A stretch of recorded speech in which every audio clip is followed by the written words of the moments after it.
کہ یہ وہ ذکر ہے جو تقدیریں بدل دیتا ہے۔ تقدیر بدلنے سے یہ کہ وہ غریب تھا امیر ہو گیا نہیں، تقدیر یہ تھی کہ وہ جہنمی تھا وہ بہشتی ہو گیا۔ اس ذکر سے وہ پہلے جہنمی تھا اب بہشتی ہو گیا۔ اب جو باتیں آپ سن رہے ہیں تو آپ کی تاریخ کے اندر ایک ابو علی سینا مشہور ہیں، بہت بڑے مفکر، بہت بڑے حکیم، یہاں تک کہ بادشاہ اس سے جھک کے سلام کیا کرتے تھے۔ اس وقت کے ہمارے بزرگ جن کا نام تھا ابو الحسن خرقانی، وہ بنیادی طور پر ان پڑھ تھے، بنیادی طور پر ان پڑھ تھے، کسی کے شاگرد نہیں تھے، لیکن علم لدنی حاصل تھا ان کو۔ ان کی صحبت میں بیٹھ گیا، ابو علی سینا ان کی صحبت میں بیٹھ گیا۔ اب حضرت بات کر رہے ہیں ذکر کی، اللہ کے نام مبارک کی بات ہو رہی ہے، اس سے رہا نہ گیا۔ وہ کہتا ہے حضرت جی اتنا سا تو نام ہے، آپ نے اتنی بڑی باتیں کہہ دی۔ آپ نے فرمایا اے خر تو چے میدانی، اے گدھے تو کیا جانتا ہے۔ جب یہ کہا، اب وہ تو اتنا بڑا آدمی، ایک یعنی بنیادی طور پر ایک سیدھا سادہ آدمی، ایک فقیر سا آدمی اتنے بڑے آدمی کو گدھا کہہ دے تو اس کی حالت کیا تھی؟ وہ کانپ رہا تھا، غصے میں آ گیا، کانپ رہا تھا۔ تو آپ نے فرمایا میں نے کیا کہا آپ سے، اتنے کانپ رہے ہو، اتنے بڑے جسم کو آپ کہ ان چھوٹے سے لفظوں نے خا اور را نے جنبش دے دی، اتنے بڑے آدمی ہو، دو لفظوں نے آپ کو جنبش دے دی۔ اب آپ یہ بتائیں کہ چھوٹے سے دو لفظوں نے آپ کو اتنی جنبش دے دی، اتنے بڑے آدمی ہو، کہ اللہ کا یہ چھوٹا نام ہماری تقدیریں نہیں بدل سکتا؟ پھر اس کی بات سمجھ آ گئی۔ عزیز دوستو، تو یہ دراصل یہ جو بزرگ کہتے ہیں بالکل سچ کہتے ہیں، نگاہ ولی میں وہ تاثیر دیکھی، بدلتی ہزاروں کی تقدیر دیکھی۔ تو ان کے پاس ہے کیا؟ یہی کچھ ہے جو کچھ آپ کو بتایا جا رہا ہے۔ اگر نہیں آئی سمجھ تو حضرت سلطان باہو رحمۃ اللہ تعالی کی بات سن لیں، سمجھ لیں۔ آپ جس وقت اپنے طور پر فیوزات و برکات معنوی حاصل کر کے حضرت شیخ عبد القادر جیلانی، محبوب سبحانی، قطب ربانی رضی اللہ تعالیٰ جب آئے گھر تو والدہ محترمہ نے فرمایا بیٹا کسی زندہ بزرگ سے بھی بیعت ہیں کہ نہیں؟ نہیں اماں جی مجھے تو ضرورت ہی نہیں۔ فرمایا نہیں ضرورت ہے، جاؤ کسی سے فیض حاصل کر کے آؤ۔ آپ خود فرماتے ہیں میں 30 سال تک پیر ڈھونڈتا رہا۔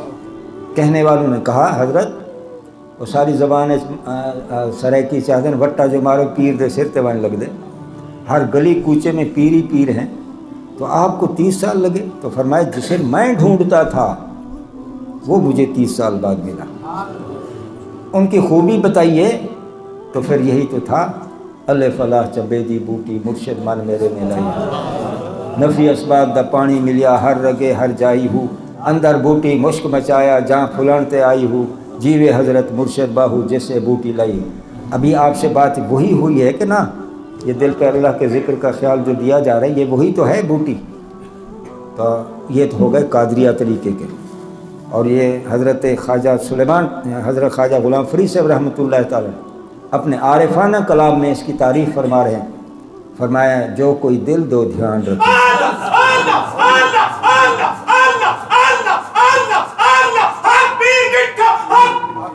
جو کوئی دل دو دھیان رکھے سی سارے گجھڑے راز نو پیسی، اس نے نیت کل اٹھ ویسی بھج پوسن سب بھولے، چشم بندو گوش بندو لب بند، چشم بندو گوش بندو لب بند، گر نہ بینی سر حق بر من بے خان۔ بزرگ فرمائیں جی میں آنکھیں کر تو صحیح نا، آنکھیں بند کر، زبان بند کر، دل پہ خیال دے کے دل بول رہا ہے اللہ اللہ۔ پھر اگر اللہ کے راز و رموز آپ کو سمجھ میں نہ آئیں، آپ نہ دیکھیں تو پھر گلا کرنا، پھر شکوہ کرنا، کرو تو صحیح نا، سنو نہیں کرو بھی صحیح۔ تو عزیز اس لیے فرمایا جو کوئی دل دو دھیان رکھے سی سارے گجھڑے راز نو پیسی۔ تسا سرائکی سمجھتے لیکن انہیں لفظ ہے کہ تسا نہ سمجھتے، ٹھیٹھ گجھڑے راز تو کیا مراد ہے؟ یہ حدیث پاک دا ترجمہ ہے، گجھڑے راز یہ حدیث پاک دا ترجمہ ہے۔ کیا حدیث پاک کیا ہے؟ فرمایا اتقوا من فراست المومن فانہ ینظر بنور اللہ، مومن کی فراست سے ڈرو، وہ اللہ کے نور سے دیکھتا ہے۔ جب دل پہ خیال رکھیں گے تو آپ کے دل کے اندر ایک نور پیدا ہو جائے گا۔ فرمایا مومن کی فراست سے ڈرو، وہ اللہ کے نور سے دیکھتا ہے۔ تو نور کب آتا ہے؟ جب دل سے اللہ کا ذکر کیا جاتا ہے۔ فرمایا نا، جو کوئی دل دو دھیان رکھے سی، سارے گجھڑے راز میں پیسی، اس نے نیت کو لوٹ ویسی، بھج پوسن سے گال سمجھ دی ہے نا سی۔ ہاں عزیز و دوستو، کوشش کرو، دنیا دی زندگی تو گزری ویسی، دوش پہ کملی ہو یا شال گزر جائے گی، زندگی پل ہو یا 100 سال گزر جائے گی، تم امیروں کی جو خوشحال گزر جائے گی، ہم فقیروں کی بھی ہر حال گزر جائے گی۔ ہاں لیکن حالات کا مقابلہ کرنا پڑتا، حالات کا مقابلہ کرنا پڑتا ہے۔ کیوں؟ اس لیے فرمایا الدنیا دار المحن، دنیا جو ہے امتحانوں کا گھر، پریشانیوں کا گھر ہے، بیماریوں کا گھر، مصیبتوں کا گھر ہے۔ جب مصیبتوں کے گھر میں آپ ہیں تو پھر آپ سکھ کو ڈھونڈیں، کبھی ہو ہی نہیں سکتا۔ دنی دنیا کسے بے غم نہ باشد، اگر باشد بنی آدم نہ باشد، دنیا میں رہ کر کوئی شخص ہاتھ کھڑا کر کے کہہ دے، لاکھوں میں کہہ دے کہ میں وہ ہوں کہ مجھے کوئی تکلیف نہیں ہے، آپ اسے کہہ سکتے ہیں کہ تو پھر انسان نہیں ہو سکتا، کوئی اور جنس ہوگا، ہو انسان، اسے تکلیف نہ ہو۔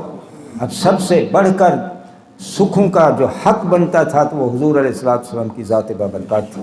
تو نبی کریم علیہ السلام نے فرمایا عوام الناس سے بڑھ کر جس کو آزمائش میں ڈالا گیا وہ انبیاء کرام، اور فرمایا ان سب سے بڑھ کر جس کو آزمائش میں ڈالا گیا وہ میری ذات۔ محبوب نبی کریم علیہ السلام فرماتے ہیں سب سے آزمائش میں جس کو بڑھ کر ڈالا گیا وہ میری ذات ہے۔ تو یہ پھر ہم کون ہوئے کہ جس پر کوئی آزمائش نہ ہو؟ یہ کبھی نہیں ہو سکتا۔ تو ان سے گزرنا پڑتا ہے، ان حالات کا مقابلہ کرنا، وہ ہے نا جی دروش